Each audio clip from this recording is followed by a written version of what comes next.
Itu begitu mencekam. Ustadz Faris duduk di tepi ranjang, memandang keluar jendela dengan tatapan kosong. Raut wajahnya yang biasanya tenang, kini dihiasi garis-garis kemarahan dan kesedihan. Di sudut ruangan, Arif bersandar pada dinding, mengamati kekasihnya tanpa kata. Lidahnya keluh, pikirannya kacau, campur rasa marah, kecewa, dan tak berdaya. Faris, Ujar Arif dengan suara pelan, memecah keheningan. kamu gak harus melawan dia. Aku tahu kamu terluka. Tapi Faris berbalik, tatapannya tajam. Tapi apa Arif? Aku harus diam saja, membiarkan dia lolos begitu saja. Setelah semua yang dilakukannya, aku nggak bisa. Suaranya pecah. Faris mengepalkan tangannya, menahan air mata yang sudah terlalu sering jatuh beberapa hari terakhir ini, sejak menyaksikan tubuhnya dipaksa melayani pria lain yang sekarang sangat ia benci.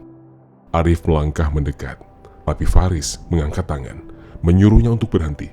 Jangan, sudah, aku butuh waktu untuk sendiri. Semua ini terlalu berat buatku.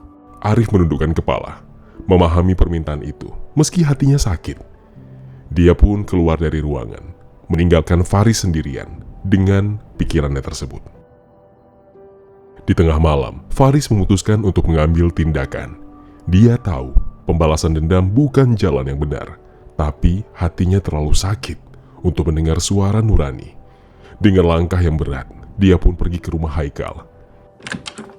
Pintu depan tidak terkunci seperti biasa. Kebiasaan buruk yang dimiliki sepupu Arif tersebut. Faris masuk dengan hati-hati, namun nafasnya berat.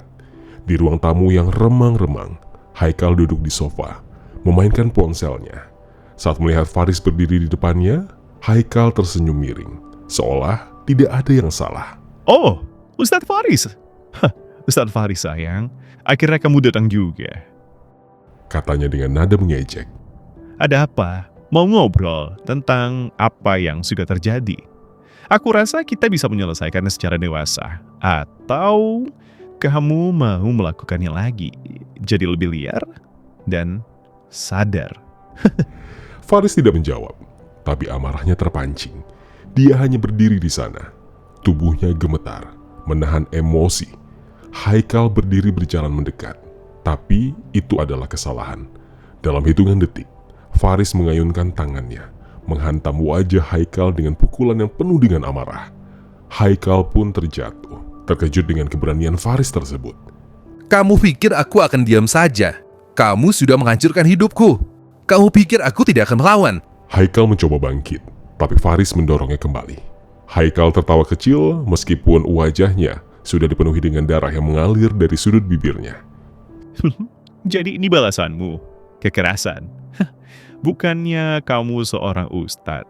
Harusnya kan kamu tahu yang lebih baik. Oh, aku lupa. Kau ustadz gadungan. Kau pemuka agama, tapi kau memilih jalan sebagai pendosa. Apa bedanya hubungan badan dengan Arif sepupuku dengan aku? Sama kan? Kata-kata itu menusuk Faris, membuatnya mundur selangkah. Dia memandang tangannya yang masih bergetar. Apa yang baru saja dia lakukan? Ini bukan dirinya. Ini bukan cara yang diajarkan untuk menyelesaikan masalah. Saat itu, suara pintu depan terbuka. Arif muncul. Dengan terengah-engah, dia langsung berlari ke arah Faris, memegang bahunya. Faris, cukup. Ini bukan kamu.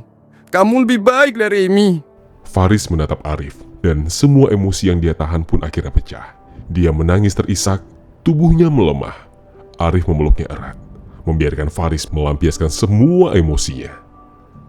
Haikal yang masih tergeletak di lantai memandang mereka dengan sinis. Tapi kali ini dia tidak berkata apa-apa. Dia tahu bahwa dia telah kalah. Bukan oleh kekerasan, tapi oleh kekuatan cinta dan dukungan yang dimiliki oleh Faris dan Arif.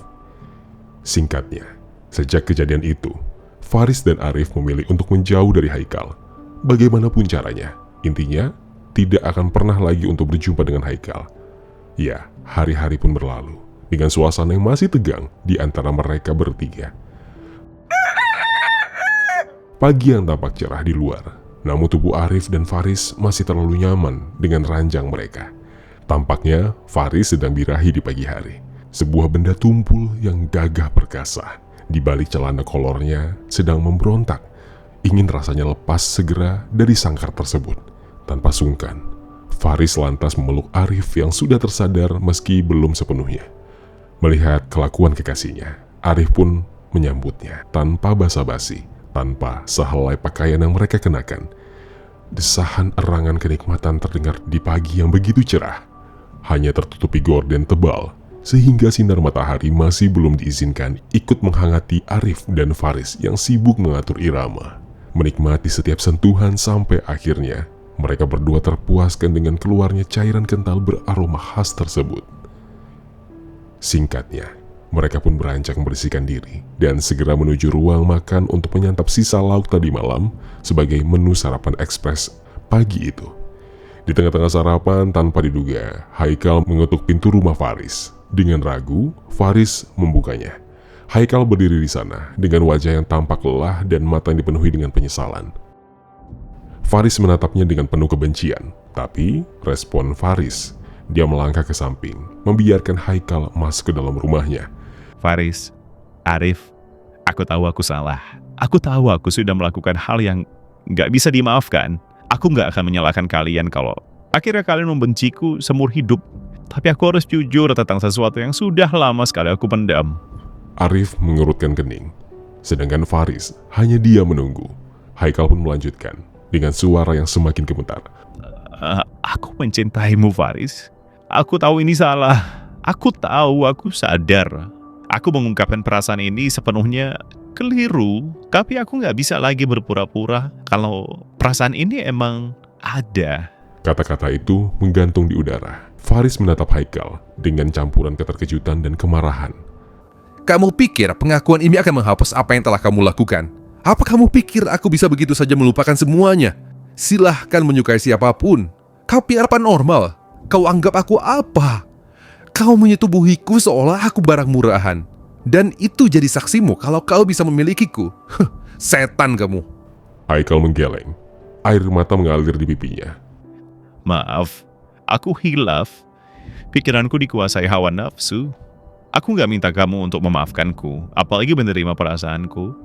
Aku cuma ingin kamu tahu, karena ini adalah satu-satunya cara aku bisa jujur sama diriku sendiri. Aku tahu aku salah, dan aku akan menanggung semua akibatnya. Aku minta maaf. Arif yang sejak tadi diam akhirnya angkat bicara. Haikal, kalau nggak menghargai kau sebagai sepupuku, kau sudah habis kubuat. Bro, mencintai seseorang itu nggak pernah salah. Tapi caramu menunjukkan itu dengan menyakiti orang lain, itu yang nggak bisa diterima. Kalau kamu benar-benar mencintai Faris, kamu harus belajar untuk memperbaiki dirimu. Bukan buat dia, tapi buat dirimu sendiri. Haikal menunduk, merasa malu.